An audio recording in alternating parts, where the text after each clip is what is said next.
Ethan Harlow stood in the overgrown driveway, staring at the house that was now, legally terrifyingly, his.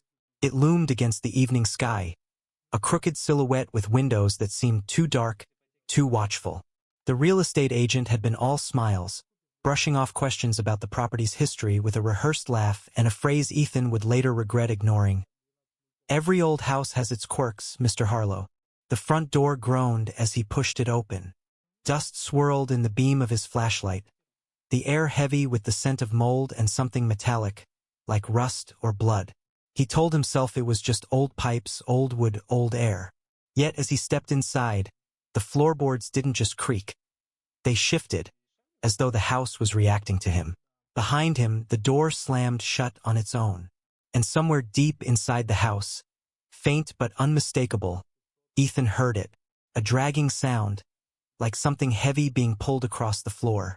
Ethan froze, his flashlight trembling in his grip. The dragging noise stopped the moment he held his breath, leaving the house in a silence so thick it pressed against his ears. He tried the front door, it wouldn't budge. The knob turned, the lock clicked, but it felt as though something heavy braced it shut from the other side. His throat went dry. Forcing a shaky laugh, he muttered, "Old houses, right?" and pressed deeper inside. The living room was littered with furniture shrouded in yellowed sheets, like corpses wrapped in linen.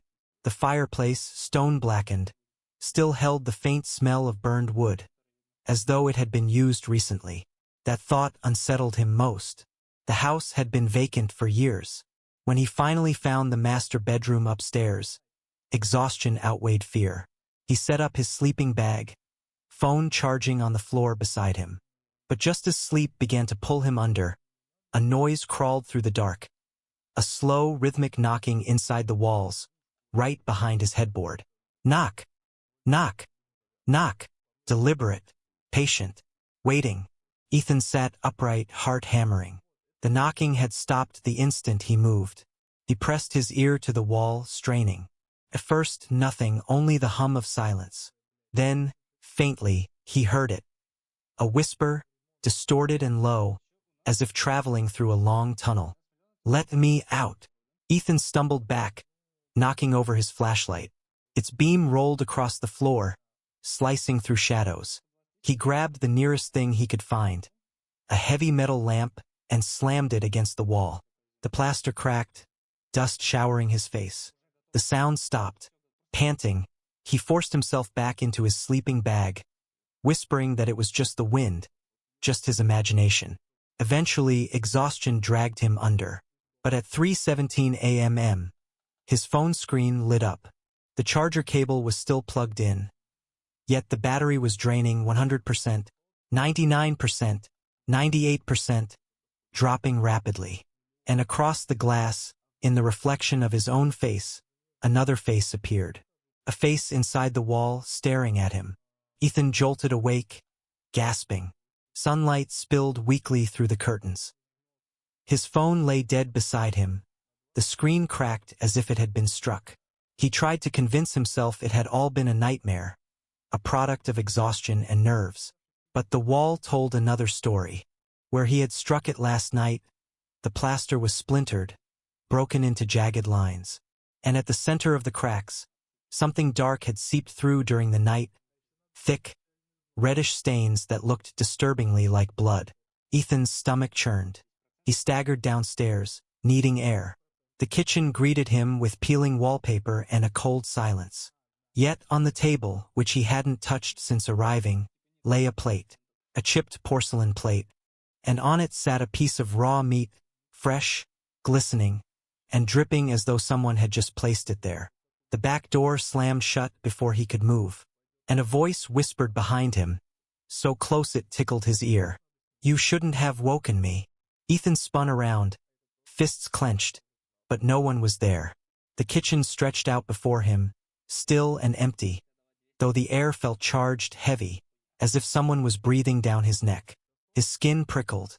He grabbed a chair and wedged it under the back door's handle, heart racing, then bolted for the living room.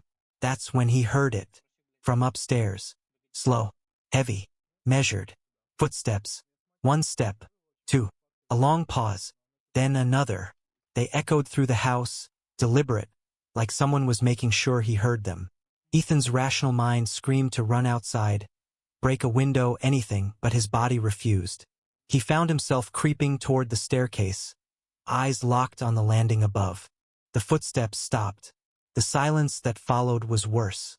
He squinted, swearing he could see something shifting in the shadows at the top of the stairs. Then suddenly, bang! Every door upstairs slammed at once. And above him, a child's laughter drifted down. Ethan's legs moved before his mind could catch up. He ran to the staircase, fumbling for the railing, trying to convince himself he could escape upstairs. The laughter had stopped, but the house was alive with sounds. Scratching, thumping, whispering, coming from everywhere and nowhere at once. At the top of the stairs, a narrow hallway stretched ahead. The walls seemed impossibly long, and shadows pooled like black ink. Every room he passed was empty, except for one. The attic door. He hadn't noticed it before. The door was old, splintered with a rusted latch. And behind it, a faint, flickering light glowed, casting shapes that didn't belong, shapes that moved. Shapes that seemed aware of him. A whisper hissed from the crack at the bottom of the door. "Come closer." Against every instinct, Ethan reached for the latch. His fingers shook violently. He lifted it. The door swung open with a groan, revealing a narrow, dust-choked staircase spiraling upward into blackness. And at the top, something waited. Something human-shaped but impossible. Its head was tilted at an unnatural angle, and its eyes glowed faintly, reflecting the dim light from below. It didn't move, but Ethan felt its gaze pierce him to his bones. Ethan's heart pounded so loudly he feared it would betray him. The figure didn't move, but the air around it seemed to thrum with menace. A whispering chorus filled the attic, a jumble of voices, some pleading, some laughing, some screaming. None of them Ethan recognized. A sudden gust of icy air slammed the attic door shut behind him, plunging him into near darkness. The faint glow from the figure's eyes was enough to make out the shape. It was unnervingly tall, limbs elongated, fingers curling like claws. Its head tilted even further, almost breaking the laws of anatomy. Then it moved not toward him but around him. A slow, deliberate circle, making no sound on the creaking wooden floor. Ethan backed against the wall, searching for something, anything to defend himself. What are you?" he stammered. The figure cocked its head, then spoke in a voice that was many voices at once. "We've been waiting. You let yourself in." Suddenly, dozens of whispers exploded from the corners of the attic, repeating a single, chilling word. "Stay!" And in that instant, Ethan realized the walls themselves were moving. Not just the shadows, the wood, the plaster, the very floor beneath his feet twisted and shifted as though alive. A floorboard cracked sharply beneath him, and he nearly fell through. He scrambled to the stairs, but when he looked back, the figure had vanished. Or so he thought. From the darkness above, a single finger tapped the edge of the attic stair. A slow, deliberate rhythm, like a countdown. Ethan didn't wait. He lunged for the stairs, fumbling with each step as the attic seemed to stretch endlessly above him. Every step creaked ominously, echoing through the house, louder than it should have. The finger tapped again, closer now as if urging him down. But the sound was warped, multiplying, surrounding him. Halfway down, he froze. The hallway beyond the attic stairs was wrong.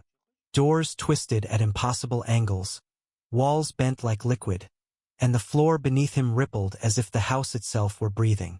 The air smelled of decay and something sweet, rotten sugar, like the house had been feeding on something alive.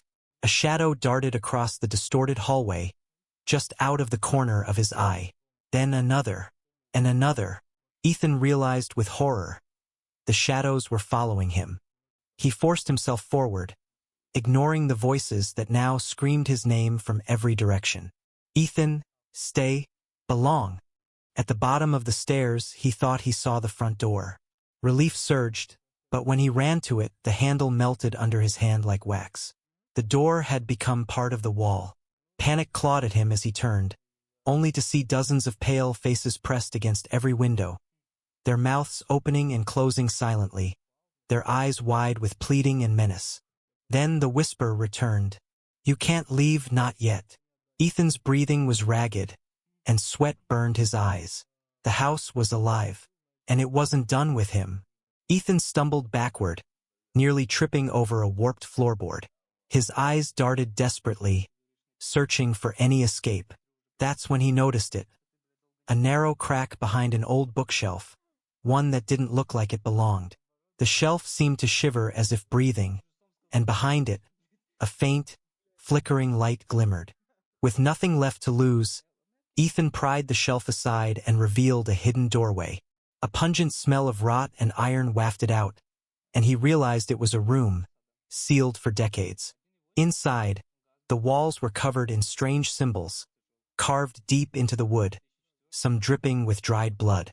In the center, a chair faced the wall, and chained to it was a human-shaped silhouette, swaying slightly as if alive. A low, guttural moan echoed from it, chilling him to the bone.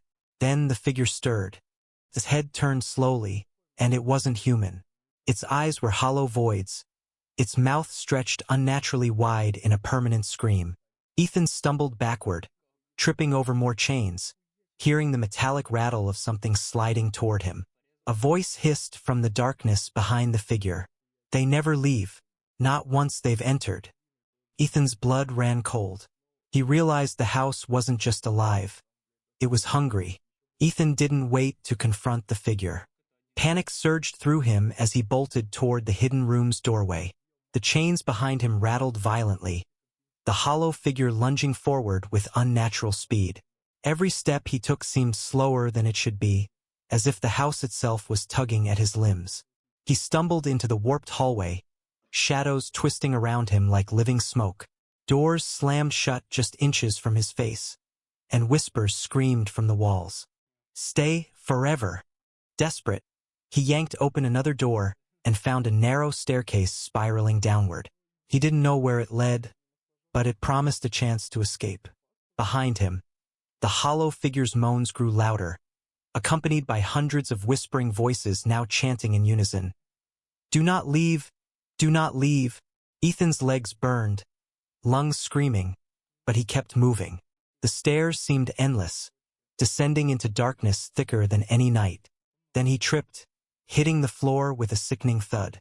When he opened his eyes, he was in a basement or something like one. The walls pulsed as if breathing, and the air was thick with the stench of decay.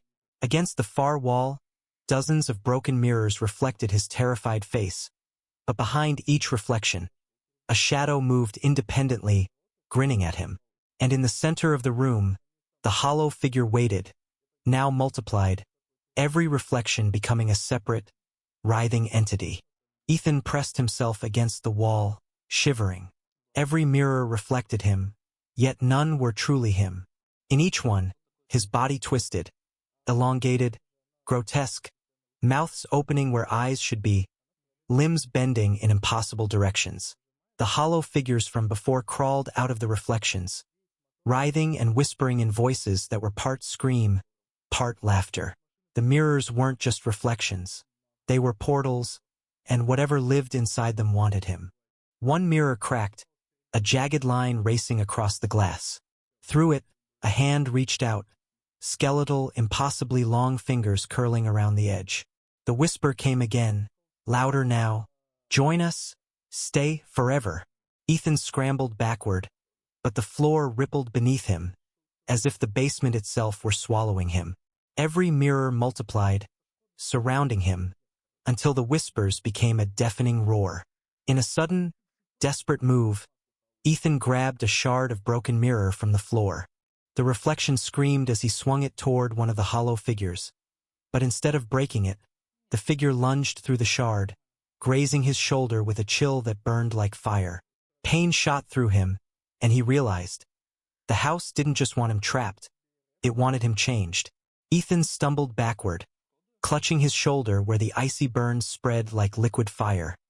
His reflection in the nearest mirror no longer resembled him at all. His skin was pale and stretched tight over angular bones. his eyes hollow and black, mouth frozen in a silent scream. The whispers grew insistent, 1,000 voices pressing into his mind. You belong, join us, be one of us. He tried to tear himself away from the mirrors, but the floor rippled like water beneath him, gripping his feet. The hollow figures emerged from every reflective surface, their distorted forms slithering closer. With every step, Ethan felt himself weakening, not just physically but mentally. The house was seeping into him, rewriting him, shaping him into another of its endless, screaming reflections.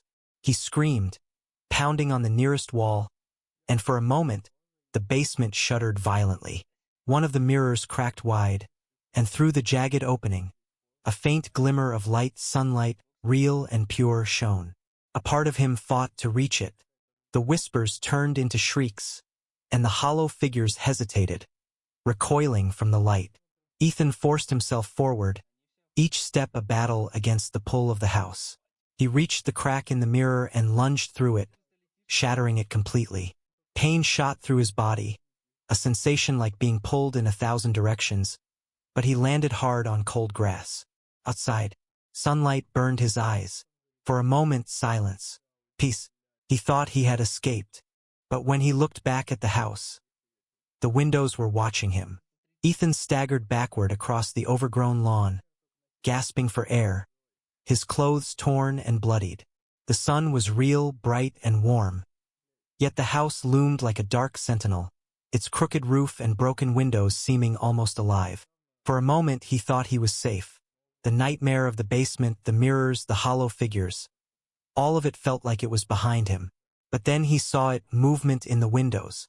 Shadows flickered, not in rhythm with the sunlight, but as if the house itself was breathing, alive and aware. A voice, low and guttural, rolled from the walls, from the air, from inside his head. You cannot leave. You are ours. Ethan spun around. The yard, once familiar, now seemed warped. The grass twisted like fingers, clawing at his ankles. Trees stretched unnaturally, their branches bending toward him, scraping like nails. And from the house's front door, which had been closed, something emerged. A figure, pale and hollow, identical to the ones from the mirrors. It didn't walk.